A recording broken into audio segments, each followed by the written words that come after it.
You did everything right. You went to therapy, you journaled, you set the boundary you'd been too afraid to set for years. You stopped checking their social media. You were healing. You could actually feel it. And then, one day, out of nowhere, they sent one message. Just one. And in 30 seconds, everything you built, every boundary, every quiet morning you finally felt okay, every version of yourself you were becoming collapsed. And you were back. Not just back at the beginning, worse than the beginning. Because now, alongside the pain, you also felt like a failure. What is wrong with me? Nothing. Absolutely nothing is wrong with you. But something very specific is happening in your brain, and once you understand it, you will never call yourself weak again. In part 1, we went inside the anxiously attached brain, how the pattern was written in childhood, how uncertainty became a drug, how your brain learned to survive but forgot how to rest. Today, we talk about what happens when you try to unlearn it, and why healing, real healing, feels terrifyingly wrong before it feels right. Let's start with that moment, the one text, the one call, the one accidental run-in at the coffee shop, and the immediate, total emotional collapse that followed. Most people interpret that moment as proof they haven't healed, proof they are too broken, proof this is just who they are. But here is what actually happened. Your brain has two systems running simultaneously during recovery. The first is your conscious mind, the part attending therapy, reading the books, setting the boundaries, building the new life. The second is your nervous system, ancient, non-verbal, operating entirely below conscious awareness. And here is the critical thing. These two systems heal at completely different speeds. Your conscious mind can understand anxious attachment in an afternoon. Your nervous system, the part that actually drives your behavior, takes months, sometimes years. So when that text arrived, your conscious mind knew better, but your nervous system didn't care what your conscious mind knew. It recognized a stimulus, it fired the old program, and you were gone before you even had a chance to think. That is not failure, that is biology. Here's the part nobody tells you. Your brain does not know the difference between familiar and safe. Read that again. Familiar and safe are not the same thing, but to your nervous system, they feel identical.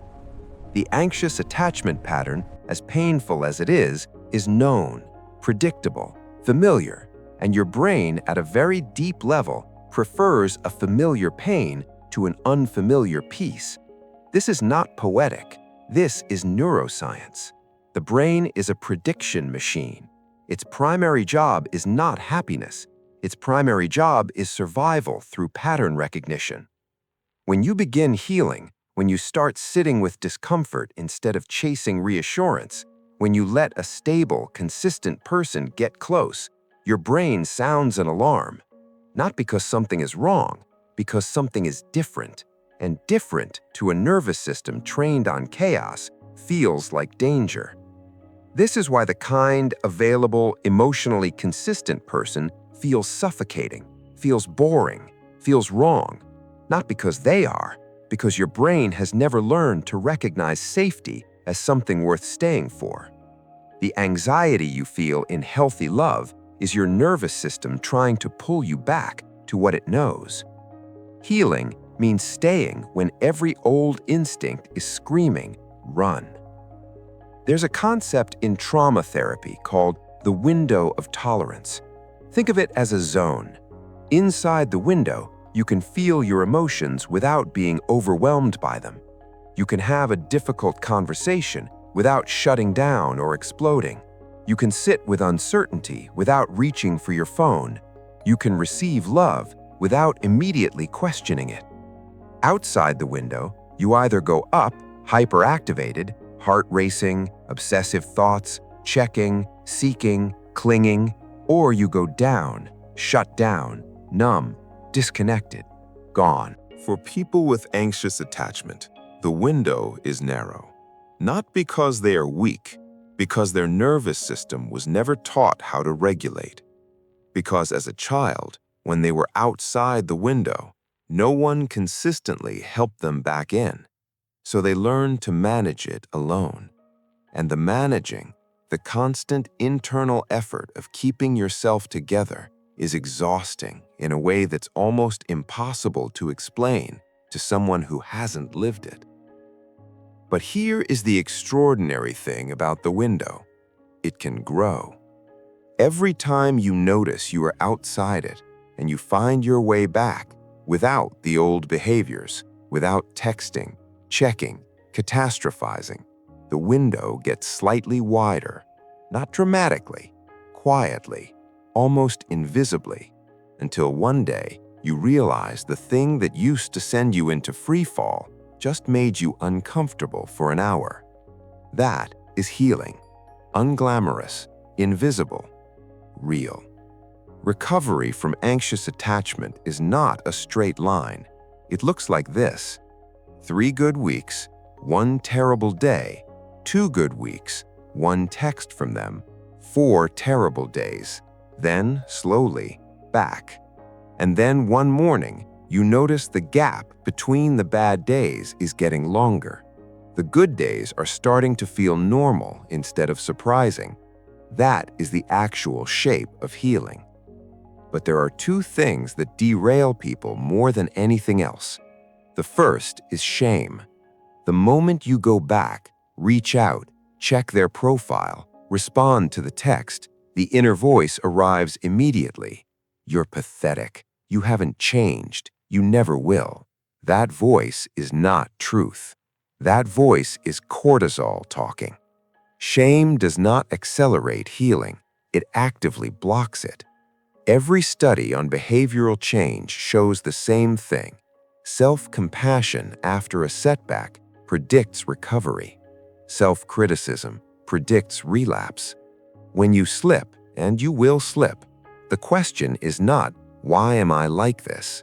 The question is, what did my nervous system need in that moment, and how do I meet that need differently next time? The second thing that derails people: trying to heal alone. The anxious attachment pattern was created in relationship. It cannot fully heal outside of one, not necessarily romantic, a therapist, a consistent friend, a community where showing up imperfectly is safe. Your nervous system needs to experience repeatedly that vulnerability does not lead to abandonment. That is the only thing that truly rewires the pattern at the root, not understanding it intellectually, living it differently. Here is what nobody prepares you for. When the healing starts working, it feels like loss. The hypervigilance quiets, and in the quiet, there is grief.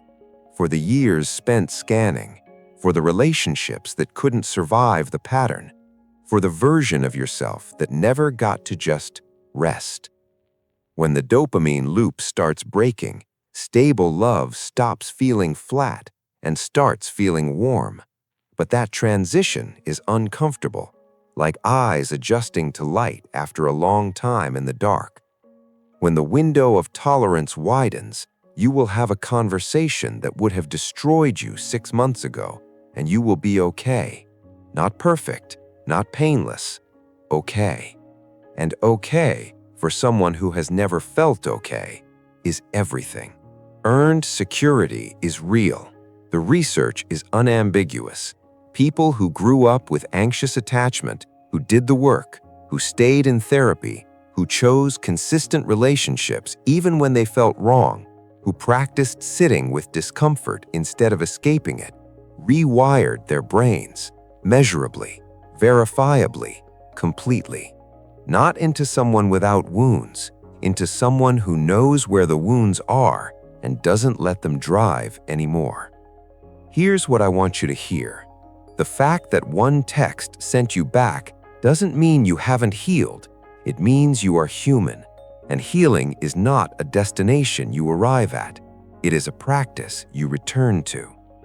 Every time you name the loop, Every time you sit with the discomfort and don't reach for the old behavior, every time you choose the safe relationship even when it feels wrong, every time you meet your own setback with compassion instead of shame, you are healing, even when it doesn't feel like it, especially when it doesn't feel like it. The brain that learned to survive on chaos is capable of learning to live in peace. It just needs you to keep showing up for it the way nobody showed up for it back then. If this gave you something, share it with someone still in the middle of it. They need to know this is not permanent. Subscribe, because next we're going inside something completely different.